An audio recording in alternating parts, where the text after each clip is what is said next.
Well, there is a very interesting controversy that's brewing in the city of Mumbai, and that's around the Mahalakshmi Racecourse. Now, it deserves a lot of clarification. There is a proposal to transform this racecourse into a theme park. This was the term that was being used. The municipal commissioner of the city of Mumbai, Iqbal Jahal, has since clarified that the civic body will purely develop an open space as a public garden. He's also said that no construction activity will happen here. And he said to avoid any confusion, we are going to develop Mumbai Central Park on the lines of Central Park in New York or Hyde Park in London. And we're not developing an amusement park with rides and things like that. He said there'll be no construction. This would be an open space where people can come and spend as much time as they want without hesitation. To give you a very quick background into this whole controversy, the Mumbai Racecourse occupies 225 acres of prime land in South Mumbai and is effectively just one of two of the city's vital green lungs. Now, it was first leased to the Royal Western Turf Club back in 1883 by the British government, and since then it's constantly been renewed leases. The last was renewed and then expired in 2013. The lease has not been renewed since then, although the Turf Club still occupies that land. Now, 2/3 of this land is owned by the state government, 1/3 is owned by the BMC. Now, back in 2013, there was the first talk of a theme park, which was the then Shiv Sena led BMC came up with the idea of a New York style Central Park that would be called the Bal Thackeray Park, or would be named after the late Bal Thackeray. And the Shiv Sena thus asked the Congress led government then not to renew the lease. Joining us right now to help us understand what is really going on, because citizens want to know, citizens want to be able to have a say about what's happening, because once it's gone, we can never get it back. Aaditya Thackeray is Uddhav Shiv Sena faction MLA of the state of Maharashtra, former state minister for environment, higher education and tourism. He's agreed to speak to me only on the racecourse, and we do hope that he will agree to give us a larger interview, which is no holds bar, fairly soon. Aditya, good afternoon. Thank you for speaking with me. My first question to you is simply this. Wasn't this your idea to begin with? The whole Mumbai Central Park sort of thing. You, in fact, personally were the one who came up with it. What's the problem now?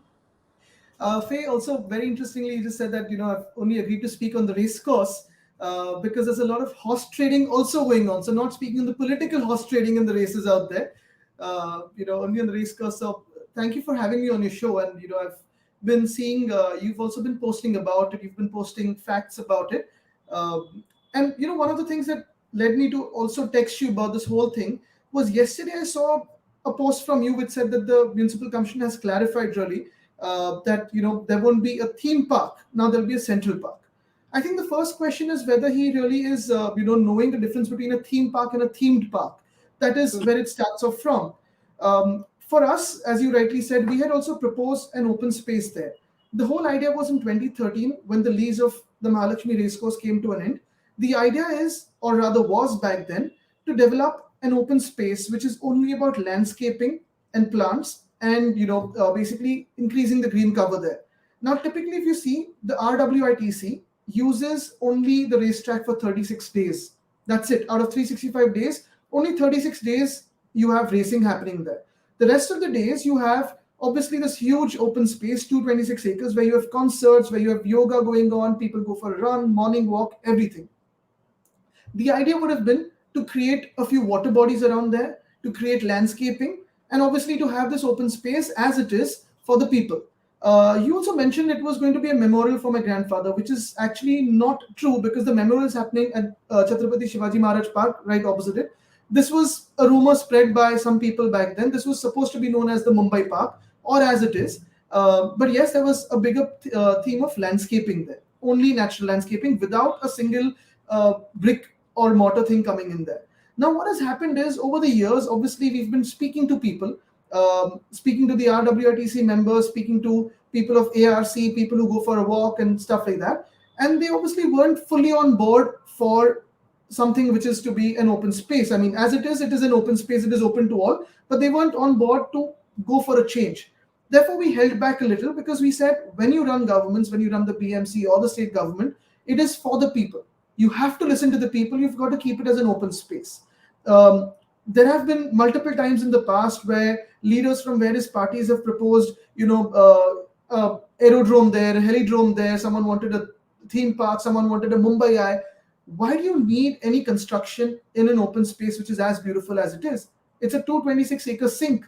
The larger problem that lies today is, when I broke this news of the RWITC being converted into a theme park on 2nd of Jan 2024, it was a builder friend of the chief minister who I heard has been, speaking to the RWITC members, 4 of them to be precise, and pushing them because these members have certain skeletons in their closet. So he is bargaining against it. And the problem is, none of these guys really care about Mumbai. We are going to need these open spaces as we live here in the future. So let me take this piece by piece. So right now, the BMC's plan, if I'm not mistaken, is to take a portion of it, maybe about half of it, and turn it into, let's call it Mumbai Central Park for the time being. A portion of it will remain the racecourse. What's the problem with this plan? Why do you think there's an issue here? I have fundamentally 2-3 issues with this. Firstly, if you see now that the lease is over, 2/3 of the land belongs to the collector, 1/3 of the land belongs to the BMC. Now, typically, if you see whatever the designations and legalities in it, this land belongs to Mumbai. In 2013, just like this racecourse, you have Willingdon Club, whose lease is over. You've got the CCI, lease is over. All those Marine Drive, Gymkhanas, lease is over. Once you give any government, whoever it is in the seat, be it us or anyone else, the right to bifurcate these open spaces, create walls or fences, create legalities in these open spaces, every open space of ours is going to get bifurcated for some interest or the other. Now, obviously, there is this whole talk of, yes, there is an open park, central park happening. If you remember, it started off with the first minutes of the meeting that were leaked out, and I think it came across in the press also. The minutes were clear. It said a clubhouse that will be built for the RWITC. 50 lifetime memberships will be given to the illegal CM to be decided to who we can give it to, free of cost. And obviously, year on year, it will be renewed. Now, when we opposed it, when I broke this news to the media on 2nd of Jan, there's been a pullback from the municipal commissioner. And he said, no, now we won't go for a clubhouse or membership. We'll go for, bifurcation of the land and a theme park. Then again, we opposed it. There's been a lot of groups who are opposing it. Mumbaikars have been opposing it. Then he's backtracked on it, because I remember the other day you posted about how there's a theme park going to happen, and there's a huge hue and cry from Mumbaikars. So then the next day the clarification came out saying, no more theme park. It's going to be a central park. And that's when I, had my biggest fear when you posted about it, and I've also commented on it, that the catch to that is A, the bifurcation of land, 2, the RWITC for its people, or this government for certain people of suit boot will bifurcate the land, remove the portion of RWITC and close it out for the common Mumbaikars. 3, the biggest catch in this, when they say an open park, is 3 things that I'm opposing now. One is, they want to create an underground car park below the racecourse or below the open space that will create for us. Now, why do we need an underground car park there for 2,000 cars? Just across the road, the coastal road that we are making and the BJP is now going to inaugurate, for credit, there is already a provision for 2,000 cars to be parked underground there. You already have an underground car park on the coastal road. So why do you need a car park under the racecourse, which is a natural sink? You have no residential societies around it. You have no offices around it. Who's going to park their cars underneath the racecourse? 2, the municipal commissioner has proposed that to move out the stables and to get the RWITC to agree to this deal, he said that we'll spend about 100 crores of the BMC's money, taxpayers' money, to make new stables for the RWITC. Now, the RWITC is a sporting association. There may be gambling or may not be gambling, but all of these people who have horses there are private owners of horses. For the BMC to spend on anything, A, it has to be of public use. 2, you have to tender it out.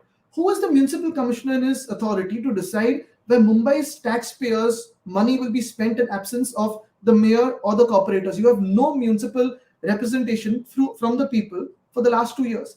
And the third part is, he said that there are about 70 illegal homes or squatters on that racecourse land. And to shift them out, he's going to give additional free FSI to a nearby SRA. A, the nearby SRAs that he's speaking of, there's one next to it, but for the last 20 years, there's no movement because there's a difference between the SRA's opinion and the SRA happening there. 2, there's no space. So eventually, A, either you'll give additional free FSI from Mumbai's money, or 2, you'll say that, okay, now that we've spent 100 crores on the stables, we have to clear the squatters and we have to make homes for them. So who comes in? A builder comes in, makes an SRA on racecourse land. How do you trust the municipal commissioner who's backtracked multiple times on the road scam, on the beautification scam, on almost everything? He's backtracked multiple times. If you see the mega road scam that I've been exposing, he has not been able to answer me. He's not coming up front. You did mention, and this is something that I believe citizens need a clarification on. You did say we are constructing the coastal road. Do you run the BMC or do you not run the BMC? Who's running the BMC? Who's constructing? Well, I'll tell you the funny part in this. The MTHL was, of course, initiated by the MMRDA. Uddhavji, as the chief minister, laid the first girder till 86% complete. We were looking into it when it was our government. Obviously, when it was fully complete, this government kept it pending for 5 months before they inaugurated it just around the elections. The coastal road, fully initiated, planned by Uddhavji and his team. We've been looking into it till we were in government. Over the last 2 years, you'll not find a single picture of the chief minister going for an inspection there. But the BMC today is headless. It's only run by one builder friend of the illegal chief minister and the illegal chief minister himself. Like the Municipal Corporation of Mumbai, you have almost 25 other cities across Maharashtra where elections haven't been held for the last 2 years. You have no mayor, no elected corporators, no elected public representatives. There's absolutely a lack of transparency. Today, the Municipal Corporation of Mumbai is run directly from the illegal chief minister's office. So you keep talking about a friend of the chief minister as a builder who's going to benefit a lot. You're not telling us the name. Who is this person? That's for investigative journalism. But what I've heard is he is the one who initiated the meetings. If you remember in 2022 as well, I spoke about the racecourse. I exposed another scheme of this whole Khoke Sarkar where they wanted to shift the racecourse from Worli to Mulund, to a private builder's place, and wanted to spend public money to give the private builder some money, shift the racecourse, make this into a theme park again. When we expose it, they went on a back foot. Today again, what they're trying to do is either a contractor for underground car park or a builder for an SRA. That's what they're trying to benefit. So, this whole thing is basically a builder and contractor driven response to something which should never happen. Either if you want to create a central park, get the RWITC completely out of it if they don't want the land because they're happy with bifurcation. By the way, even in the RWITC vote, there are certain illegalities. The RWITC never needed to vote because as of today, they're only illegally squatting on that land. They have no lease for the last 11 years. 2 out of 1,800 members, only 700 members have voted. And 3, a lot of members, spouses, children were barred from voting. So why have you created this illegality? Just to show that something that you're doing wrongly is getting a sanction. So the whole idea is either make the racecourse fully as it is or remove RWITC and make it a whole central park, but give an affidavit to court saying not a single brick or concrete would be poured into it. If I'm not mistaken, January 2016, you yourself had suggested to the government that the racecourse be moved to Navi Mumbai or Alibag. Do you stand by that suggestion still? Look, exactly my point here. If you need the racecourse, keep it full. If you don't need it, if you want to bifurcate it, remove it and send it to a better land, a bigger land. You can do that. Why not? My only point is, I wouldn't allow any government to pour a single inch of concrete or lay a single brick there. Whoever it is, be it the RWITC or not. So the racecourse can happen in a bigger, better way out there or can happen here, but without any further construction or without even breaking what it is there, because you've got heritage structures on that ground. You've got concerts happening. You have people taking their dogs for a stroll. You've got laughter club there. You've got a blind club there. Why do you want to bifurcate Mumbai's land? Today they're bifurcating this. Tomorrow they bifurcate the Wellington Club. They'll bifurcate Chhatrapati Shivaji Maharaj Udyam. Azad Maidan will be bifurcated. Cross Maidan will be bifurcated. Do you believe that every time one of these leases comes up for renewal, that there is merit in just reviewing what the land is being used for? Because this is an idea from, the British Raj, and it makes sense to constantly modernize and to sort of assess why we're losing this land. Do you think that there's merit there to relook at all of it? 100%. You've got to relook at it. You've got to reassess what it has been used for. For example, for the past 10 years, the RWITC has hosted multiple weddings, shows. It's got restaurants on that.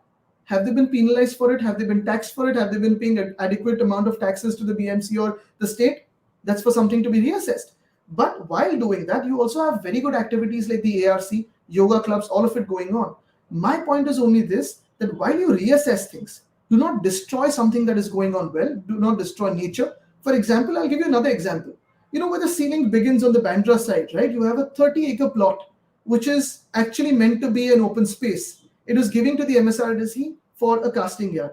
Now that the government is seeing money in it, it's saying, okay, let's make buildings out there, commercial buildings, and only more than 15,000 crores income people can come in for building these buildings. Again, why is every response of reassessment, or why is every response builder driven or contractor driven?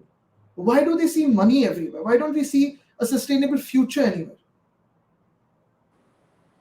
I do want to ask you this, though. You did talk about how there's no elected representative in the BMC right now because elections were due 2 years ago and they have not been called. So to put this clearly for the audience, if we have a problem with what is being done with the city, we do not have an elected councillor that we can approach to talk to. The only person we can talk to is the municipal commissioner, one of his officers, if I'm not mistaken. And his doors are closed for the common people. A lot of all of us, try to approach him. I've written open letters to him with regard to the road scam, the beautification scam, the sanitary pad vending machine scam, the street furniture scam. Zero responses from him. All I see is a public press release from the BMC at times, and sometimes they don't even respond. I'm going to see him in the office of the Lokayukta very soon over the street furniture scam. But zero response because he has no answers to give. So right now, all of our cities are directly being run by the Chief Minister's office. Yes. There's no elected representative from any party in the BMC or the Pune Municipal Corporation or Thane, Kalyan Dombivli, Kolhapur, Nagpur, nowhere. It is only and only run by the legal chief minister. Isn't there a legal provision for elections to be called democratically? This government is also scared of holding elections in the Mumbai University. The Senate elections were due for the last September. They've created some random cases and legalities, and they've scrapped the elections by the government itself when the election was in procedure. So it's the first time, and we claim, or we pretend to be the largest democracy in the world. We claim to be the second largest state, of course, in India in terms of the Lok Sabha seats, which we are. But are we really a democracy? You don't have elections in any cities. You don't have elections in the Mumbai University. You don't have the guts to go for elections yourself as a chief minister. What democracy are we talking about? And here we're not even listening to the people for an open space. Why haven't you or your party approached the High Court about this? The case is going on, but the other side is not, they don't appear. We have a question from one of our audience members who say, is there a blueprint or some sort of plan or white paper on this Central Park proposal that the citizens can look at? Zero. Like I said, yesterday, the post that you've put, both the posts, the theme park, and then they said that he's backtracked on it. And I saw a lot of people celebrating it, which is why I had to post on your post saying it's these three issues. The municipal commissioner himself doesn't know what he's talking about or what he's doing. Same with the roads.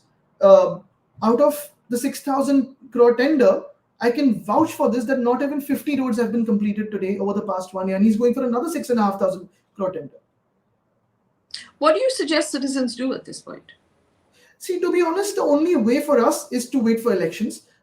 Surprisingly enough, obviously we have a South Mumbai MP from Shiv Sena, the Aaditya Thackeray party, and that's Mr. Arvind Sawant, who's opposed this racecourse plan to be converted into any construction issue. But surprisingly, the BJP that might contest the Lok Sabha against us has not spoken or taken a view on this. They sponsor this Khoke Sarkar, but they've not spoken on the racecourse. No. So what I don't understand is you're telling us to wait for the Lok Sabha Parliament elections in order to fix the problem. You have to, because see, finally today, do you have elected officials that you can go to in the municipal corporation? You can't. Is the municipal commissioner's door open for protest? No, he doesn't listen to anyone. He doesn't meet anyone. The chief minister is, obviously completely not in sync with what the people want. So how do you, obviously there's a case going on. There's a PI going on in the court, and hopefully there's justice there. But the fact of the matter is, whatever happens, whether racing remains or not, what Mumbaikars want is zero construction on an open space. That is what we want. We have a question from Kashiv Chapra who says the RE Goregaon East Road is in really bad state. Is there anything to be done about it? I'm going to just add to that. Anyone who lives in the western suburbs at this point is just inhaling dust. We have air problem, and it's in constant construction. Yes, Where are the and solutions? the sad part is that most of this road construction that's happening isn't even reeling of the roads. This is water lines or sewer lines. They're going to dig it up again for the roads. This is where what I've been talking about, the problem of the road scam and zero planning. At least when you have elected corporators, they fight for their wards. They fight for their people. Today, who's fighting for the people apart from some of us like you on through journalism, we through rallies and morchas? The problem is there is no answerability of the BMC or the municipal commissioner. Zero accountability. Now, for example, the RA road. I remember the illegal chief minister called up the municipal commissioner for the RA road, whereas it actually belongs to the RA department. In our times, we'd given about 50 crores for its relaying. Now, I think all of that work is stopped. There's another bridge video that's come out. I think the bridge is just made and they've gone for repairs again. It's crazy. Well, I know this is something we didn't specifically agree to talk about, but there's a question that's popping up. A lot of citizens in Mumbai are complaining about a really odd survey where people are coming to their homes and asking them really personal questions about their caste, about what age women are allowed to marry in their households, and whether or not widows are allowed to marry again. Very uncomfortable weird questions are being asked. And we've not been able to trace anyone from government who can confirm what this survey is. So I read in the newspapers that about 500 crores has been kept aside for that survey, which I don't know if that amount is true, but that's what I read in one of the newspapers just last week. The second thing is a lot of residents have been asking the people who are taking the survey, or rather, taking the answers down, of why they're doing the survey, and they have not been able to answer it. There was also this news piece in one of the newspapers where they said, in my constituency as well, there was a certain bit of opposition to answering these questions. Again, they've not been able to say what it is for. Is it a caste survey? Is it, caste census? Is it for the census? Is it for CA, NRC? What? I mean, or is it only for the Maratha reservation? They've not been able to answer it, and there's nobody who's willing to answer it. That's right. So we've actually not been able to trace whether that's state government or BMC or central government, which agency is running it. A lot of the people who've written to us have said that they've not had adequate answers to any of these questions. Administration has collapsed. That's the sad part. That's the sad fact. Financial mismanagement, administrative mismanagement. If you look at Mumbai today, if you look at any other city, for example, I give you a thing from Pune. The Pune riverfront development is, they don't have environment sanctions, they don't have environment clearance, and they're filling up the river for creating a swimming pool out of a river. It's going to create a huge issue for Pune. But they're going on because today there's nobody to ask them. Tell me this though, we know that the BMC just passed its budget that Iqbal Chahal had announced. How can it pass a budget without a house? That's the question. Who is he to decide for Mumbai where Mumbai's money is going to be spent? Every odd weekend he flies off to his hometown, but he wants to pour construction and cement into our open spaces and pass decisions for us. None of the people who are taking decisions for Mumbai today are from Mumbai or have any love for Mumbai. Well, technically one could argue Eknath Shinde is from Mumbai Thane. No. I mean, once again, what is the love that he has for Mumbai? Or for Thane? Or for Maharashtra? I suppose that's a question for him to answer. I'm going to leave it there. Aaditya Thackeray, thank you for speaking with me and answering my questions, quite frankly, on the Mahalakshmi Racecourse.